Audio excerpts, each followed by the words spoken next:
Hi guys and girls, welcome back to my channel. I do hope you're doing well. We are in the close of 2023, so we're having a lot of roundups.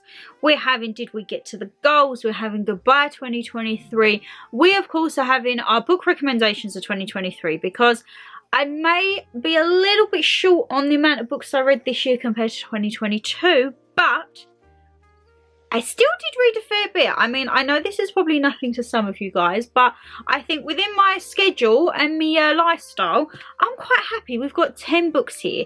I mean, if you would class that as a book, I do. I do because I read it. We're going to go with 10 books. So, get comfy, get cozy. If you are someone who is an avid reader, or maybe you might know some of these authors and think, Shan, you need to try this out. Or, once again, Shan, you need, if you like this type of style book, check out this author. Leave me all your recommendations down below, guys, because I am getting back into the book bug, okay? To the point I feel like I'm going to need more shelving spaces because the amount of books I want is not healthy. Let's just say that. So, guys, get comfy and let's go through the book recommendations of what I've read for 2023. Right, so these are going to be in no particular order. Normally I do them via the months that I read them, but this year, it's not just all hardbacks. We do have some paperbacks in it. So I was trying to put paperbacks at the top and then the hardbacks at the bottom because I didn't want to ruin the paperbacks. But that is probably the first thing for this year. I've actually started reading paperbacks. You're probably thinking, who do you think you are? But I have a thing about breaking spines on books. I can't do it. When I read a paperback, I'm like that. Like I literally... Oop. Sorry guys, I'm just waiting for a video to export as well. So if you see me literally lean over there, it's because I'm trying to get Vlogmas up for you guys. Because it's a long one. It is a long one. Let me tell you that. So, I never used to read paperbacks because I have a fear of the spine cracking. Mama G, I'm trying to get her into hardbacks, but she loves a paperback. Because she literally breaks that spine. She wraps the pages around and I'm like, oh my god, that's giving me anxiety. No. Mum sees it as I'll read a story once and unless I really like it, I'll keep it. If not, she reads them and then she donates them to charity. For me, I like to have hardback books because I might want to come across and reread them at some point. As you guys know, I will still stand by the first book I read when I started getting back into reading, January 2021 of Hidden Valley Road. I will stand by that. I will stand by that and I will continue to read that. If there's ever a time where I think I don't know what to read, sometimes I'll just pick it up and have like a few little chapters and I'm like, yes, that is like my go-to book. Looking at the books of this year, I have a mixture. Not gonna lie, they're pretty much all dark. Here's me trying to get into like more lovey-dovey books, which we actually did have a few love-based stories. I mean, they was very warped and twisted, don't get me wrong, but we kind of went into the romance category. Kind of ever so slightly. But I still have my 3 that Mum got me from last year. The 3 Sisters, Tattooist of Auschwitz and Silka's Journey. I still have that trilogy to read. I also have a few that I picked up from Waterstones when they was in the sale last Boxing Day. And then I do have a few paperbacks. I have ones that you guys have managed to pick me up. Talking with Psychopaths, Talking with Serial Killers. I've got Ted Bundy in there, Jack the Ripper. We've got quite a few. Okay, so it could be a very dark year. But Mum did get me Twilight for Christmas. So maybe I'll break it up and we'll try and have a little bit of normality. However, I do have from some of these books here, I got them kind of like a TikTok made me buy it because there was one that I picked up and I don't feel the other 2 are related. However, they're kind of along the same lovey-dovey side or kind of like love trauma is how I would describe it. So that could be something that I look into for the new year as well. But just looking at my hardbacks, yeah, it's dark. It's dark. So the first one that I'm going to show you guys, I picked this up in W.H. Smith. It is a Ladybird book, okay? Don't judge me. Do not judge me because it was only, I don't even think it's like 30 pages. And it wasn't that technical, let's just say. So you had the Windsor tree, you had pictures, and then it was basically just a little bit of wording and pictures. Okay, I'm still classing this as a book because obviously this year, guys, we went through the King's coronation. Poor Queenie's demise in 2022, her sad passing, made it for Charles to be king. And as I say, I don't know your guys' opinions on the royals. I don't like to get too politically involved, but I do like the royals, okay? There may be some people that I like more than others, but yeah, I read that and I'm taking that. This was $7.99 from WH Smith, and as I say, it's just HM King Charles III, a celebration. And it was a celebration indeed, wasn't it? As I say, we got a day off of work for it. Woohoo! Did we? I think we did. No, he done it on a weekend, didn't he? I don't think we did get a day off. Guys, did we get a day off for the King's coronation this year? I can't remember. Well, if we did, thank you very much. If not, could have done with another bank holiday. Right. This was one of the books that kind of like TikTok made me buy. I saw so much hype around this, and I believe there could be a part 2 at the moment. So it's the book called The Way I Used to Be, and it's by Amber Smith. And it says, a courageous, necessary and beautiful book from Kathleen Glasgow, the author of Girls in Pieces. Now, Girl in Pieces is one of the ones I actually have under my dressing table, which was, I picked them up in a 3. So I had this one, I then picked up the Girl in Pieces, and for the love of me, I can't remember the third one. Third one? Yep. But there is a lot kind of within this love story, traumatic, kind of not healthy love relationship vibe. And if there's any recommendations from you guys, please do let me know down below, because what I do is I will find them on Amazon, I read the blurbs, and if there's something like me that I think, actually that's a bit of me, I pop them on my wish list, and then when I think, oh, Shan, you might have a spare tenner 1 month, or you guys say to me, Shan, what can I get you? Because you guys are very, very generous and very, very thoughtful, and normally half the time I'm like, guys, I just like a book. Like, I love anything, but books are kind of like my thing. So I do have, it's all on the link tree, a wish list, because you guys are just so, so kind. I mean, the presents and everything over Christmas, inundated. And as I say, me and Mama G and Dan are ever so grateful. And I'm even grateful even for the comments that you guys leave, the thumbs up, the subscribes, everything like that. Please don't think that this channel is about take, because I know when I set up the link tree and it had like the Amazon wishlist and the Etsy one, people was like, why are you doing that? I don't physically have time to reply to every single person at the moment, and I'm getting there with comments, I'm getting there with emails, but a lot of you guys would say, what do you want? And I'm like, I don't actually know, like I don't need anything. But Amazon, we're on every day, ain't we? We're like, oh, pop that in there, pop that. And it is stuff that I will either need or I use, or I'm waiting for like an occasion.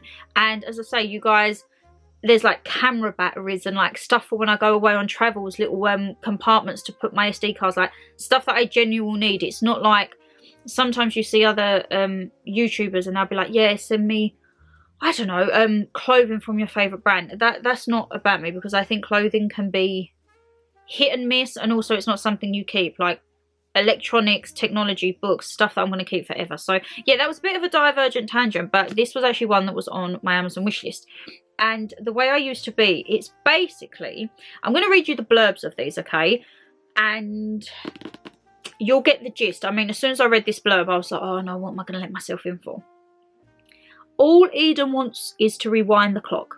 To live that day again, she would do everything differently. Not laugh at his jokes or ignore the way he was looking at her that night, and she would definitely lock her bedroom door. But Eden can't turn back time, so she buries the truth along with the girl she used to be. She pretends she doesn't need friends, doesn't need love, doesn't need justice. But as her world unravels, one thing becomes clear. The only person who can save Eden is Eden.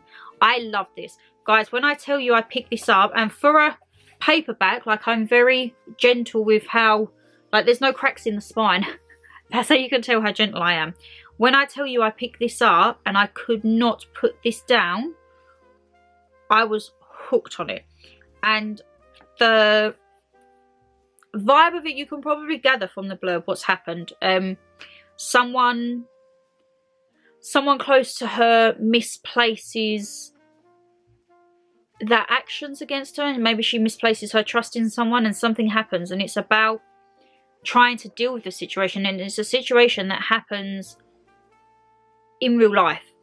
I don't know how commonly, I wouldn't want to say like every day, every week, but it's normally in soaps and dramas and series, and that is something that happens unfortunately with people that are close to you. And as I say, if you've read the book, you'll know what I mean, because I don't want to say the word because YouTube doesn't like you saying certain words, and I don't want any of that. But yeah, it's not nice what happens, and it shows someone's determination to try and get the truth out there. But I feel there's a second part of this that is potentially a purple book.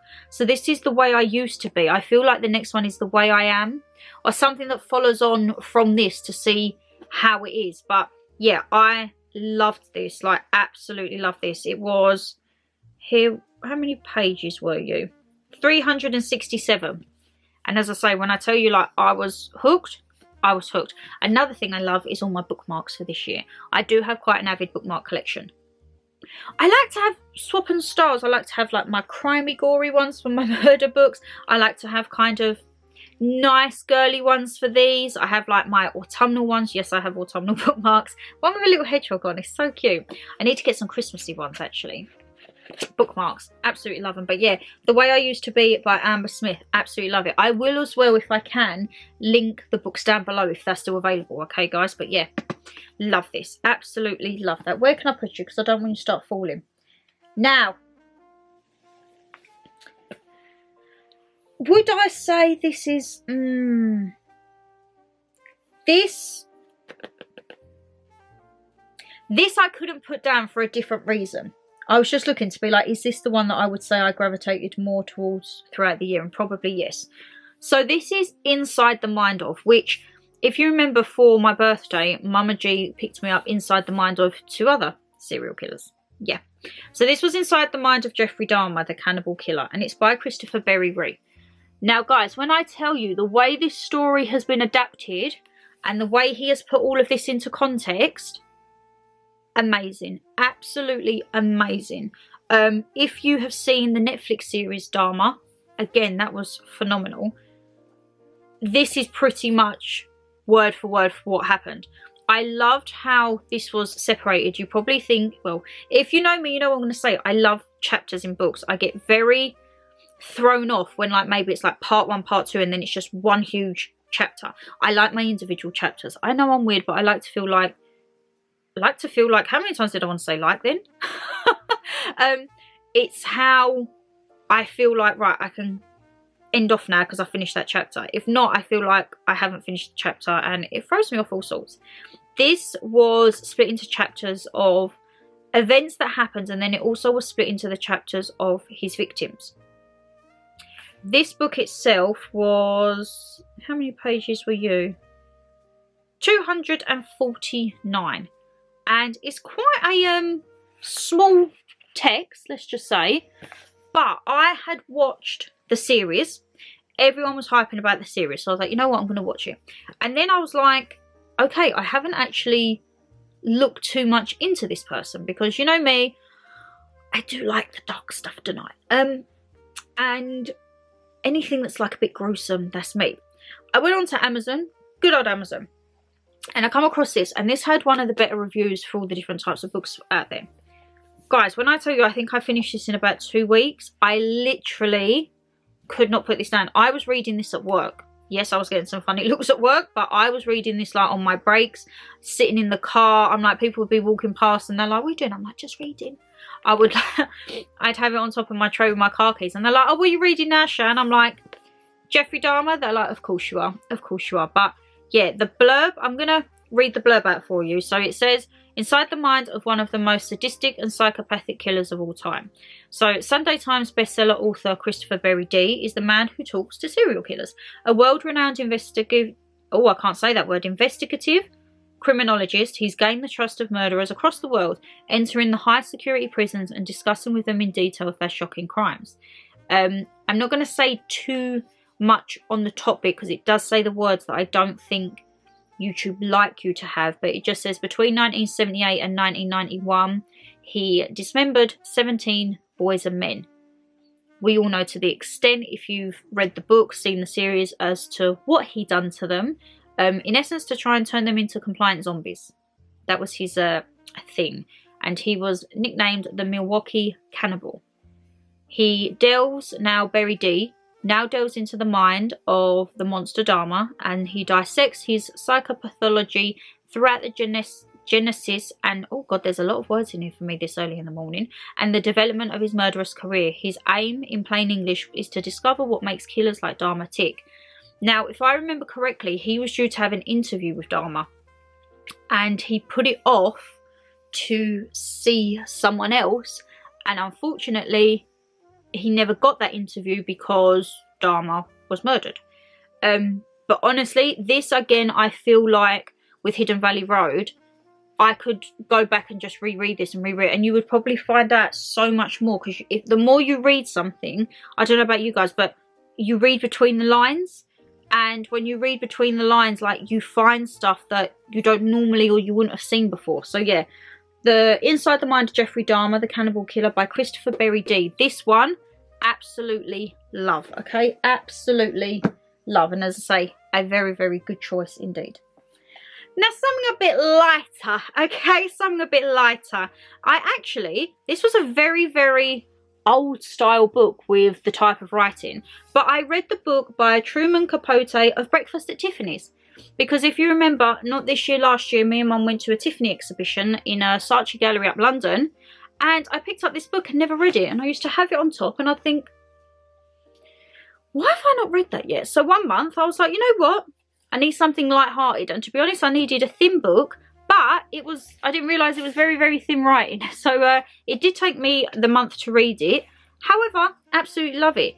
I am yet to see the film properly. I always see clips of it, but I've never seen the film properly, like start to finish. So I feel like that's something I want to do in the new year, because obviously I have Audrey in my bedroom. She is an absolute icon, along with the likes of like Marilyn Monroe, but I've never seen the film, so that is what I will be looking for 2024. However, it's almost like a play. It's written in play form but story form, if you get what I mean. Like, it's written like a book, but when you read it, you feel like you're reading a play.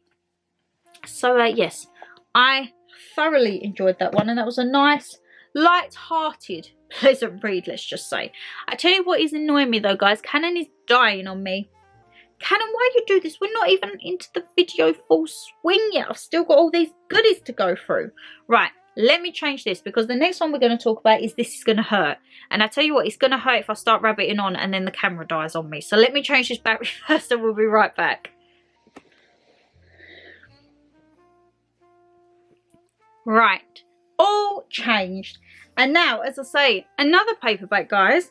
This is called This Is Going to Hurt, and it's by Adam Kay. It says The Secret Diaries of a Junior Doctor. Now, this was actually very heart-wrenching, comical, insightful, maybe far-fetched in some things, but I think the whole basis of this is true.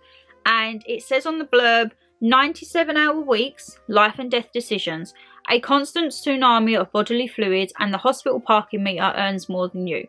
Welcome to the life of a junior doctor. Scribbled in secret after endless days, sleepless nights and missed weekends, Adam Kay's diaries provide a no-holds-barred account of his time on the NHS frontline. Hilarious, horrifying and heartbreaking, this is everything you wanted to know, and more of the few things you didn't about life on and off the hospital ward. Now, again, I loved the layout of this book because it was like diary format. I absolutely loved this. And as I say, this one is, it's not too battered, but it does have a little bit of a lift up because I was really trying to get into this. And at first it took me a little while to get into it because I haven't really delved into true stories in terms of like professions. I've delved into true stories for people like famous people and perhaps journalists on certain people, but never in a profession of like medical side. So I actually did have another medical book that I'll show you later on, and that was kind of done from a different aspect. But this one, saying This Is Gonna Hurt, I actually really did enjoy it, and it was hard. Some of it, as I say, it was hard to read, and you learn to realise what pressures and strains and worries junior doctors are on and how he built his way up throughout the ranks. But I definitely feel the NHS needs to have a big revamp. Something needs to be done because the stuff that these people have to endure probably for what they're paid is nowhere near what they should do. And I think that is a whole thing within the government that we could sit here and talk for hours on end about, because it's just not right at all. And as I say, if I remember correctly, it ended after quite a traumatic experience. Whereabouts was it? Because it didn't end where I thought it was going to end. I was kind of like, oh. There was something that happened, and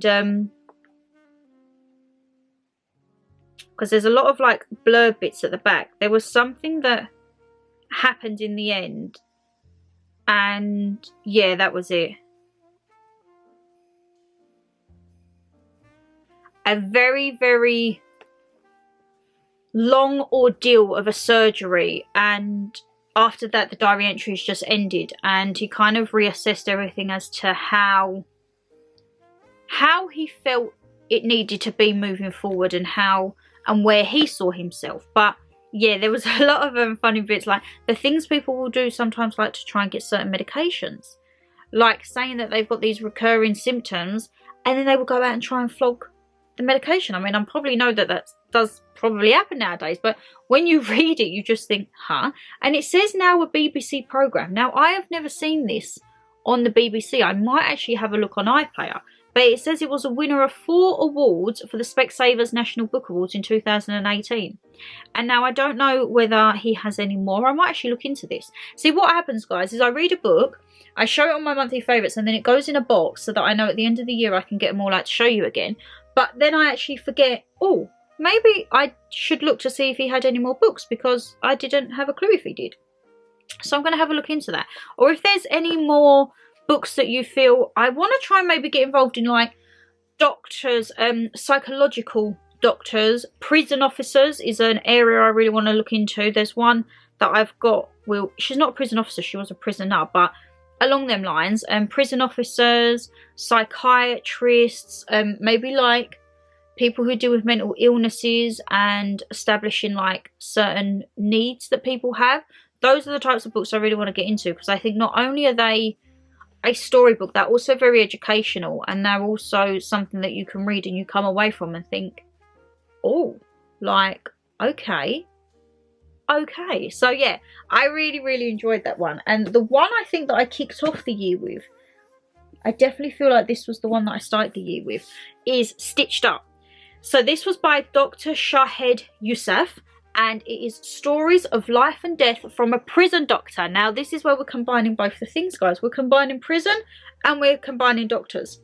And it says stories that will curl your toes and make you laugh out loud and break your heart at the same time. I can vouch for that, because I absolutely loved this book. As I say, that is what it looks like stitched up. And as I say, if I can find it in Waterstones or Amazon, I'll link it down below for you guys. But where's the blurb? Love a good blurb. Dr. Shahed Yousaf is a prison doctor dedicated to caring for people on the margins of society. An outsider on the inside, in Stitched Up, he introduces us to a cast of unforgettable characters, including killers, conmen and auto-cannibals, and it's not a job for the faint-hearted. But to Dr. Yousaf, they are patients first and prisoners second, because any one of us could end up on the wrong side of the law. He tells us honestly and compassionately what it's like to be a doctor in a system that's chronically overcrowded, drastically under-resourced, and all too easy to ignore. Spending his time running between emergencies, from overdoses to assaults, cell fires and self-harm, Dr. Yousaf has one hand perpetually hovering over the panic button.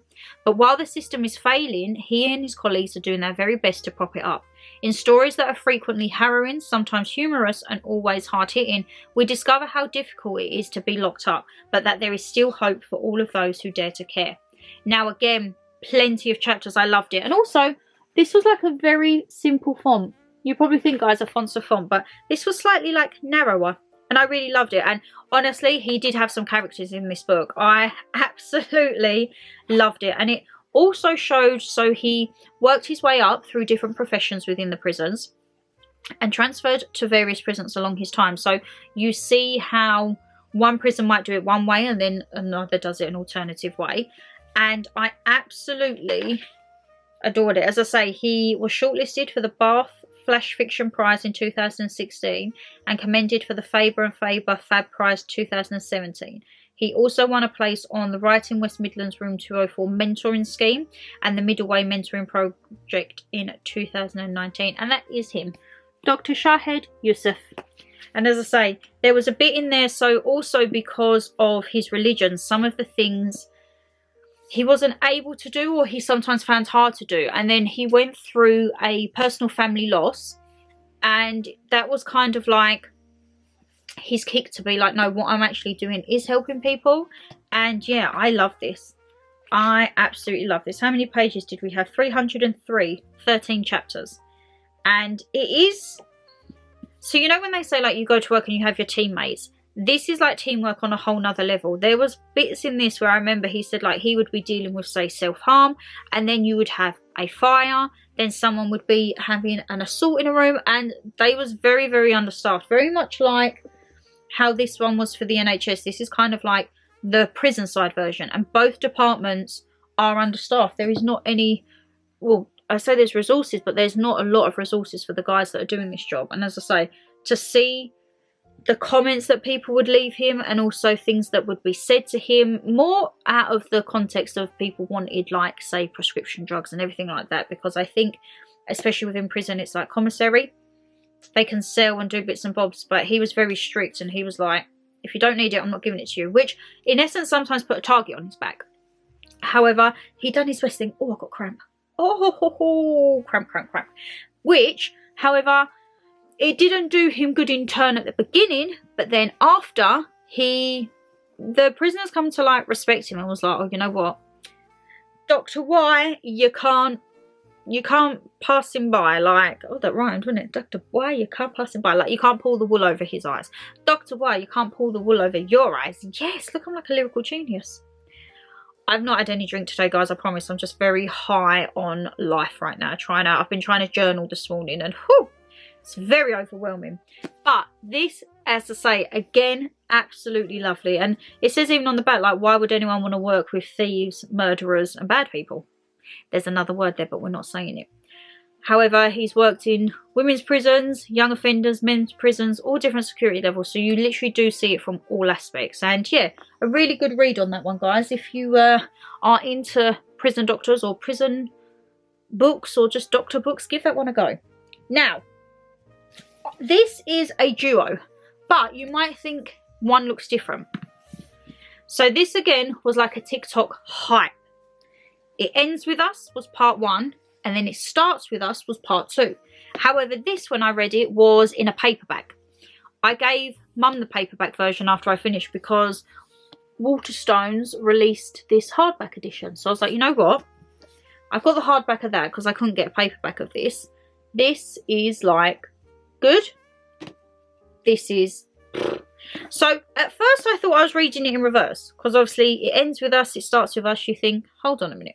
But no, that is the way it has. The first book, I didn't realise that the back quote was actually the final quote, which says it stops here with me and you, it ends with us. Hence the title, It Ends With Us.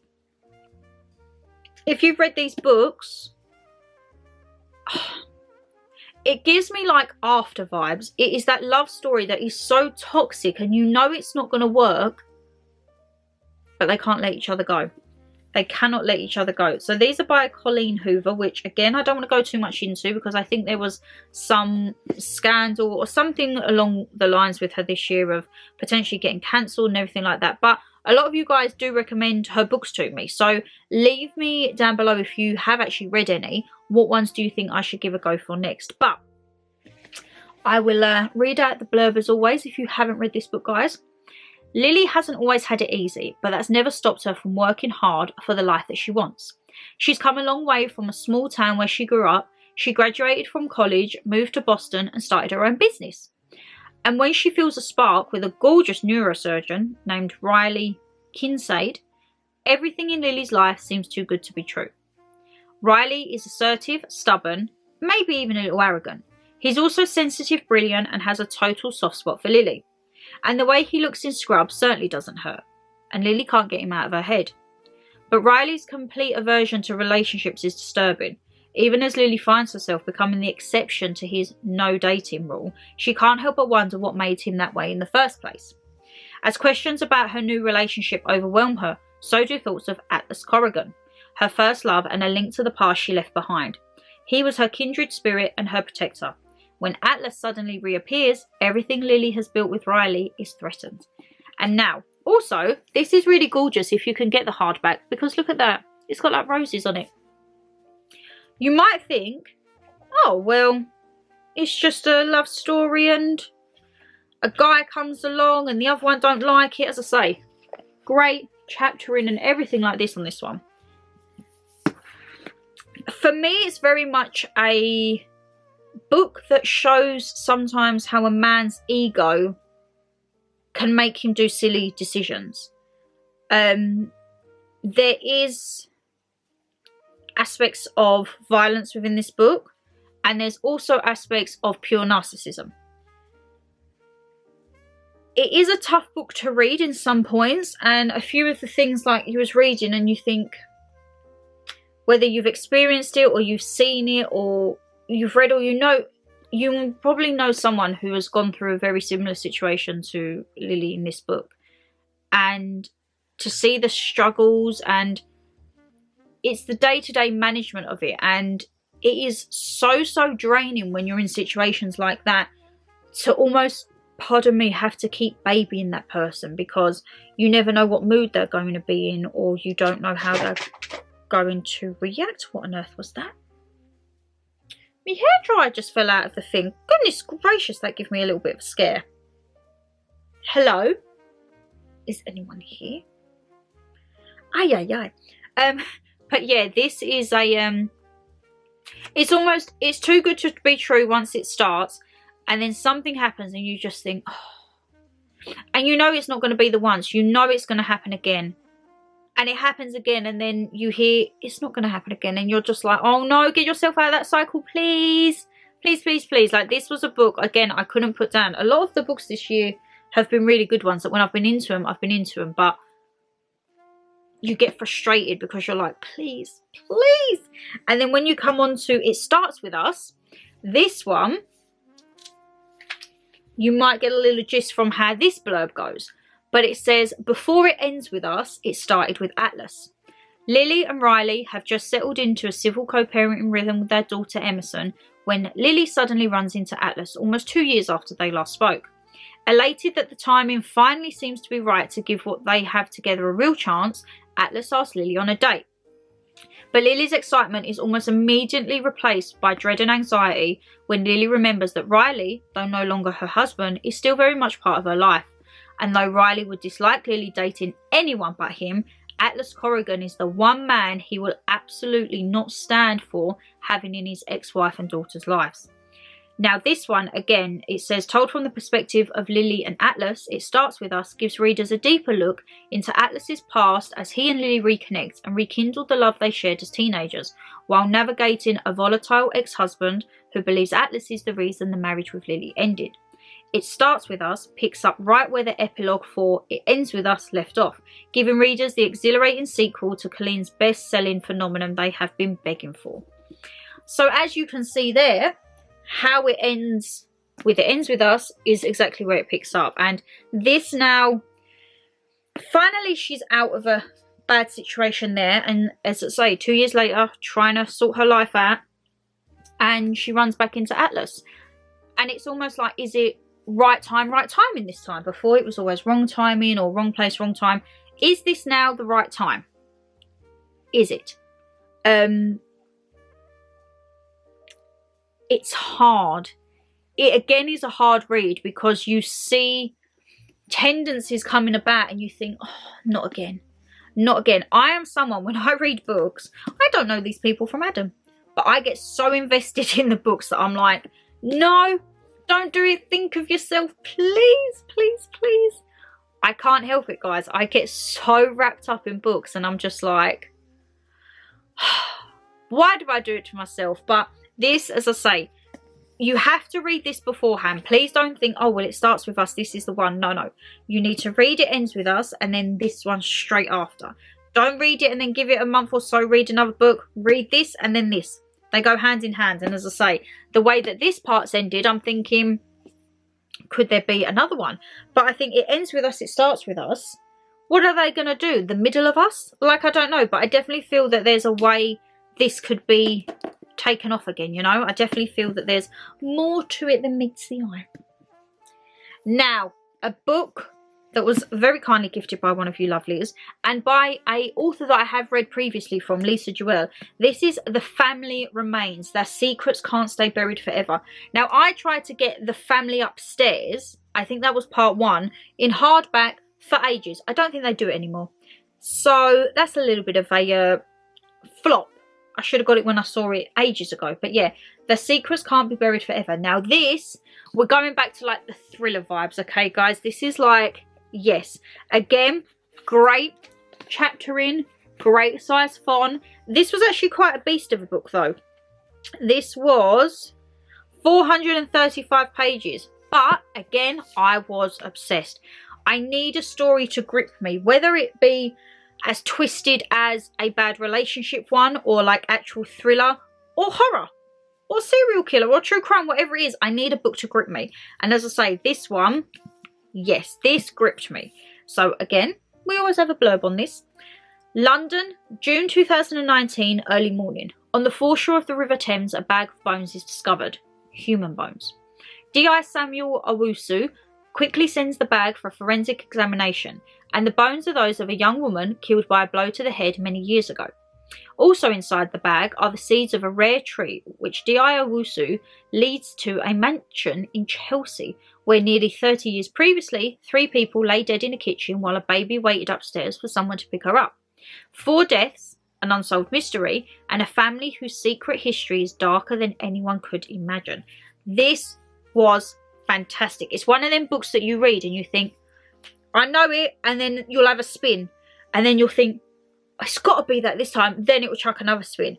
This is, you want a book that you can't put down, and it's not too gory, it's not real life, something that is like fake. That, I mean, sometimes I read true stuff and it does give me like nightmares sometimes, because I think, damn it, that happened. Like, oh, you know, you just think, uh-oh, what's going to happen there?